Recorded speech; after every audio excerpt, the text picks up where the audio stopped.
and welcome to another edition of Glove Up or Shut Up on the Angry Marks Podcast Network. My name is Stevie J, and in the second half of the program, we will be joined by my co-host, the hardcore Canadian Peter H. But for the first half of the show, I have a very special guest from the Body Lock MMA, deputy editor of the site. Michael Fiedel is here. Michael, good evening. Good evening. It's great to be here. Happy to be on the show, and I can't wait to discuss some of the biggest topics in the sport right now. Well, there's one big topic that predominates the sport, but before we get into that, I want to get into your background a little bit so everybody who is not familiar with the Body Lock MMA can know you a little bit better. Tell us about your history with mixed martial arts and the website. Absolutely. So I am a late bloomer when it comes to mixed martial arts. The first event I ever saw live, and my first event overall, was UFC 194. So yes, that does make me a McGregor era fan. One of my friends was very into Conor McGregor. He invited me over, and the rest is history. I fell in love with the sport, went back, watched everything I could, Fight Pass, DAZN, YouTube, you name it. I went back and watched it. So now I'm a fully fledged fan, and I made the jump to writing about a few years back. I love writing about everything, sports included, so it was kind of a natural transition. And then as for the Body Lock, it's a site that is independently owned. Certainly, we are not one of the biggest sites in MMA media yet. I would like to point that out, yet. But yeah, we come at this sport from an approach of getting the news of not only the UFC and Bellator, some of the promotions, but also the smaller, more regional promotions, and trying to shed light on the good, the bad, and the ugly of MMA. So because we're a smaller site and we're newer on the scene, we don't have the kind of access that other big sites do. And of course, that can be a negative in that credentials can be hard to come by. Certain fighters might be out of our reach as far as interviews. But it also gives us the opportunity and the freedom to pursue stories that a lot of people cannot, because should their access be revoked by the subject of, say, an adversarial story or an investigative piece, they would be out of a sizable portion of their revenue stream being through ad revenue and the way the media structure works in MMA. So it's a curse, but also a blessing. And yeah, so the governing focus behind the site is basically tell the truth and tell the truth to a lot of people. I love all of that, and there are three very relatable things you said during that explanation. First, that you went back and watched everything you could after you got in. Now, I got in a little bit earlier. I started around Ultimate Fighter first season, and UFC 60 was the first pay-per-view I bought, but Awesome. that still wasn't good enough for me. I still immediately went back and started digging for more stuff. Like when I found out about Pride, I had to go back and watch all the old Pride shows. That was my bread and butter for a while. It was just getting tapes and DVDs of everything I could.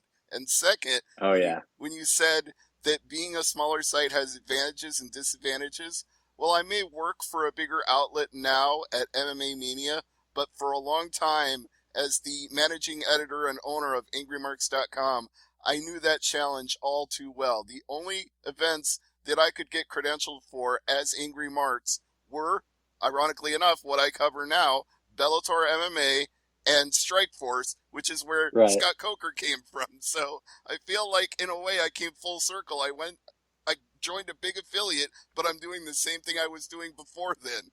And the third thing Right. that you said that I absolutely love is that you got to have a modus operandi to tell the truth, because there's so much bullshit out there in the world of mixed martial arts. There's a lot of people who believe hype and believe in their own stuff, that it's nice to have an independent voice, whether it's an Angry Marks or the Body Lock or any other site out there that doesn't have those corporate ties, where if you want to get something out, you can, unfiltered, unvarnished, as real as it gets.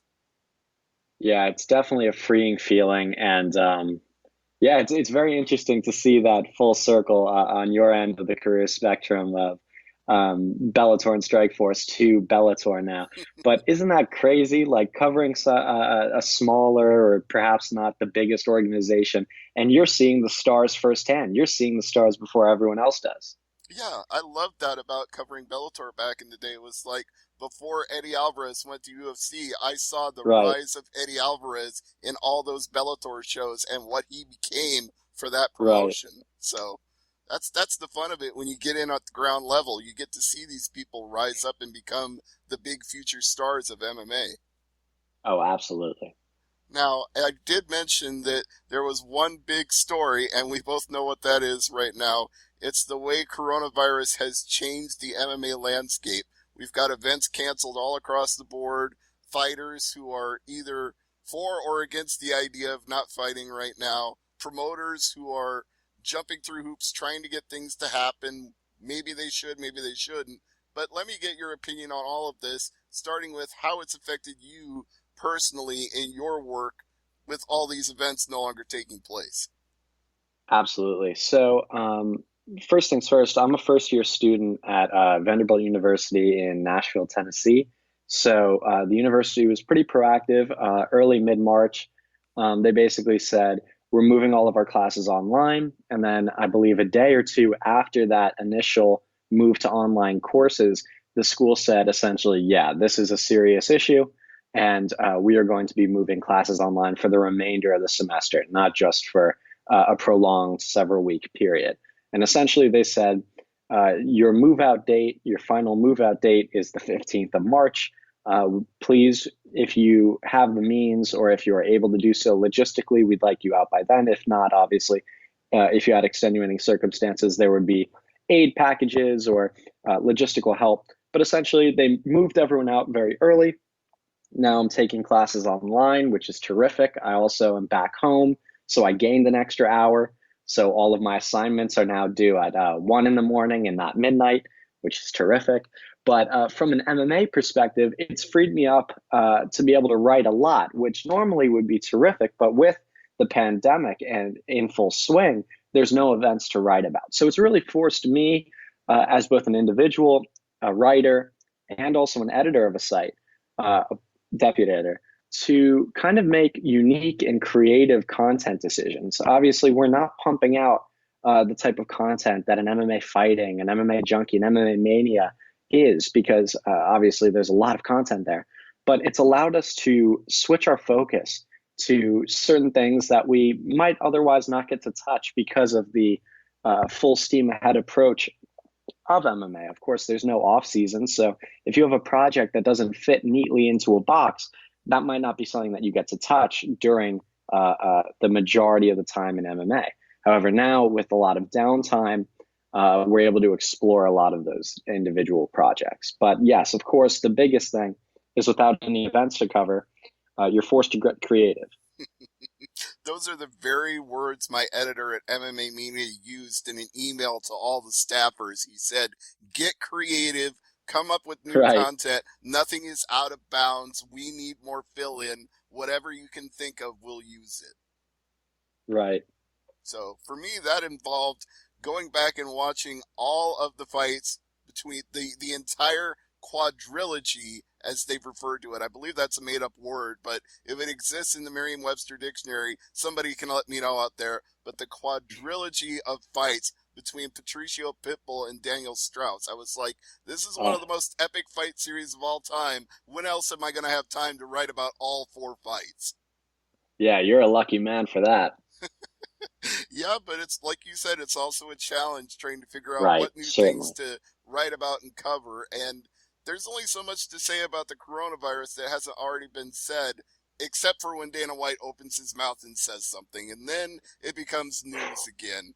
What do you make Right. of the fact that he still wants to run this Khabib versus Tony Ferguson fight, despite all reason to the contrary? Yeah, so right off the bat, I want to say I am first and foremost an MMA fan. I love the sport. I love the fighters who compete in it and the heart that they display in order to do so, the sacrifices they make in order to do so. But I am a media member as well. I consider myself a journalist. I know that's a very high standard to try and live up to. But if you are going to cover this sport, you have to cover the good, the bad, and the ugly. We know this fight has been canceled 4 times already.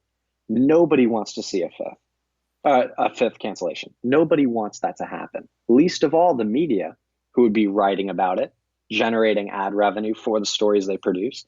and finding new storylines for a fight that seemingly gets a new one every time they put it together. No one wants this fight to happen more than us. But when you have a global pandemic going on, the World Health Organization, the Center for Disease Control, the majority of governments all around the country, let alone the state, let alone the globe, are saying that nothing should be going on like an event. And when every other sporting league postpones their seasons, like the MLB did with spring training, or suspends the end of the season outright, like the NBA, XFL, NHL, PGA Tour, et cetera, are all saying that events shouldn't be going on. It feels just a little dirty to have an event being talked about in MMA. It makes MMA feel like the ugly stepchild again.